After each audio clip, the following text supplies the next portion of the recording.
controversy, opinion, point of view. This is Prime News. Those late-breaking details on missing 10-year-old Zara Baker coming up. Welcome to Prime News. I'm Vinny Politan. First up tonight, we put our faith in schools, teachers, daycare centers to protect our children. But during this next half hour, you may not be so trusting. Our first story out of Muncie, Indiana, where police say a high school did not report a rape in the school bathroom. A 16-year-old girl says a classmate pulled her into the men's room and raped her during lunchtime. But instead of immediately calling police, she sat in the principal's office, was told to write an essay report on what happened. That took more than 2 hours. Then, some 4 hours later, she finally met with police. And get this, 2 off-duty police officers were at the school that day working security, but even they weren't notified. She sat in our office for 2 hours. That's kind of unbelievable.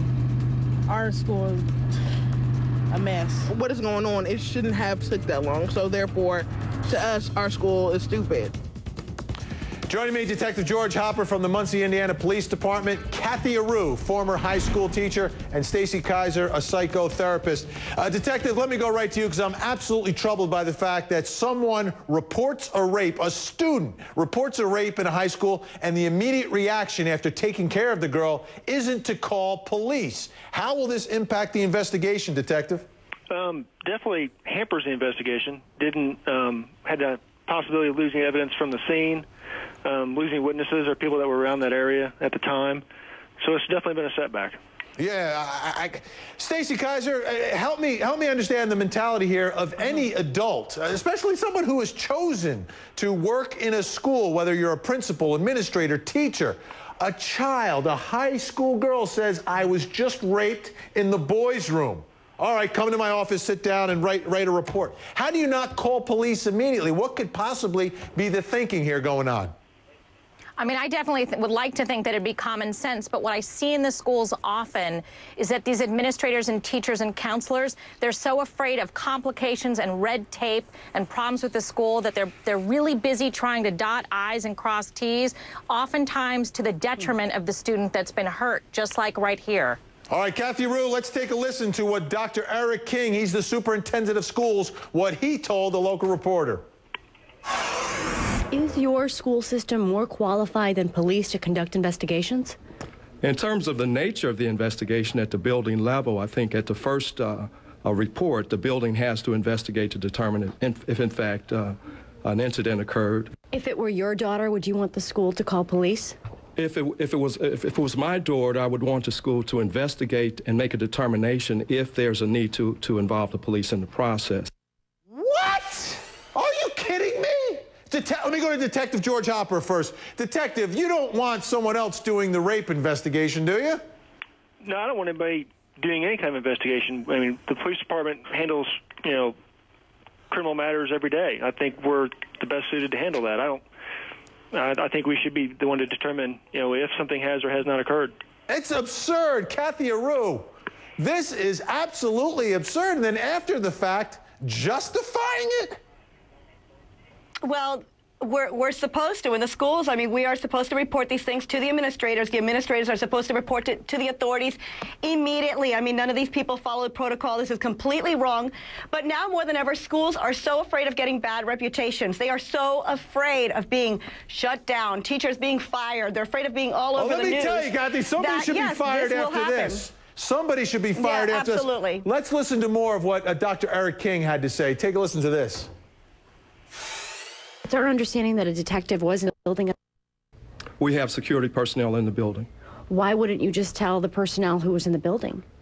Again, I'm in the process of investigating that. In the process, it's a very long process in that school. My goodness, Stacy Kaiser, what sort of impact could this have on the victim? If the victim is questioned and asked to write some sort of essay report instead of saying, oh my goodness, you were raped, are you okay, let's call police?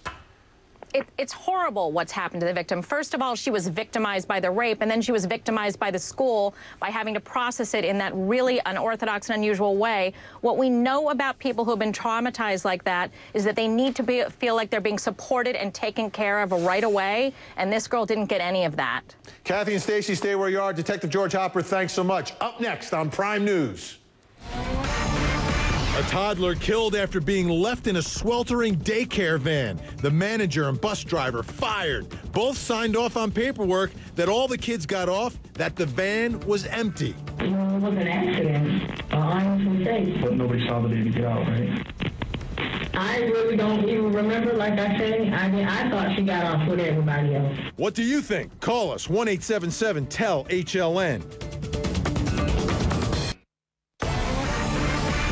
Back now talking about broken trust. What happens when schools, daycares, child professionals seem to fail our children?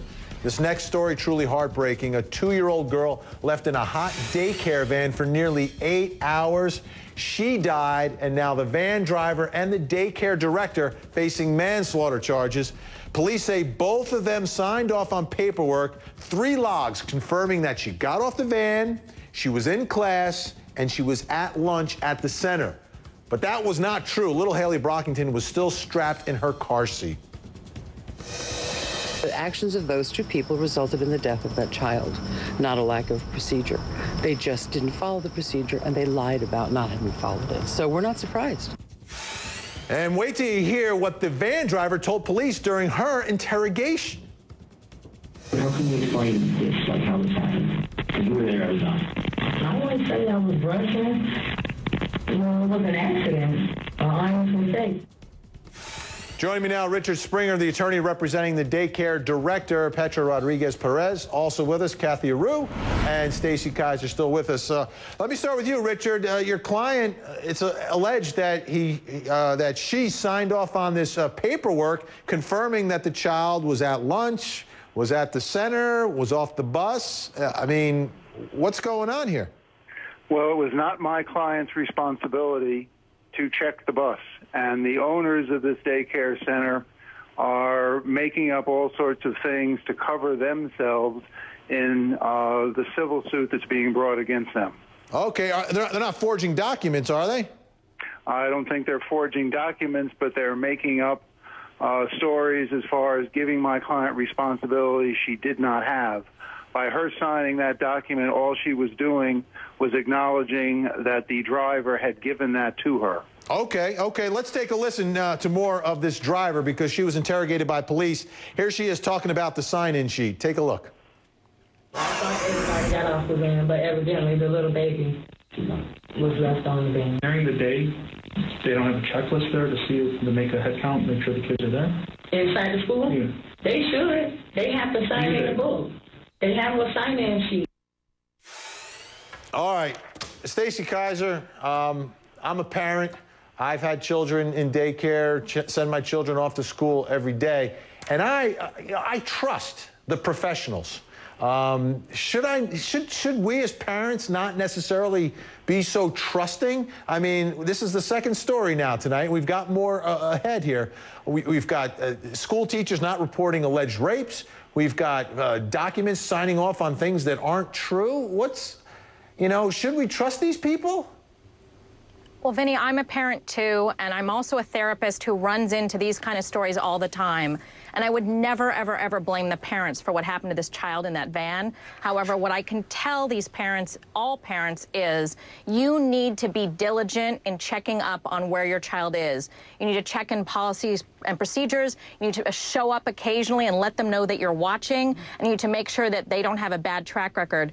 From the stuff that I've read, there have been some things that this daycare center has done in the past that were also not good. And so there were things that could be found. So there may have been some really indicators. But, if they have these checkoffs, I mean, all daycare centers have them. They always do these head counts. But if they don't mean anything, if you don't do a routine check in the van to see if the kids are off the van, it's outrageous. Let's go to the phone lines tonight. Ruben is in Texas. Good evening, Ruben. Hi, how are you? Okay. Do you think we trust too much, or what should we do here as parents, Ruben? I would say do a more thorough background check. Something along the lines to where they just don't hire people from the street. But here's the thing, Ruben, and thanks for the call. And here's the thing, Kathy, you know, it happens in public schools too. You know, this is a daycare center privately owned, but public schools as well. I think we all sort of believe that people get into the profession because they want to do right by children, because they like children, and you would think that would be priority job number one, making sure that children are safe and just doing our professional job here. Exactly. Well, but in this private daycare, they did have a state-mandated log. They had 3 state-mandated logs. So they had to act like a public school, and they had to follow the law to take care of these children. They took shortcuts, they broke the rules, and they didn't use common sense. 3 things as a public school teacher I would never forget to do. I don't break the rules, and I use common sense. They didn't do that. Richard Springer, thanks so much. We appreciate it. Keep us up to date on that lawsuit. We've heard this next story before. California teacher accused of enticing a teenage student into having sex. Even worse, others said plenty of people knew what was going on and it was not stopped. Trust is a big thing when we send our kids off to school. We trust that the people who are teaching our kids will do the right thing. Well, it seems like Felicia Killings may have not gotten that message. A California high school teacher accused of having sex with one of her students. Police say the affair began last December when the boy was 16. And what may be even more disturbing is other students said they were not surprised by the news. I was kind of surprised, but like I kind of knew it at the same time too. So yeah, because like people said that last year about her. The school really allowed her to dress inappropriately. Like, it was really weird how she dressed. Like, she always wore, like, low-cut stuff. She was a really nice teacher, pretty laid back.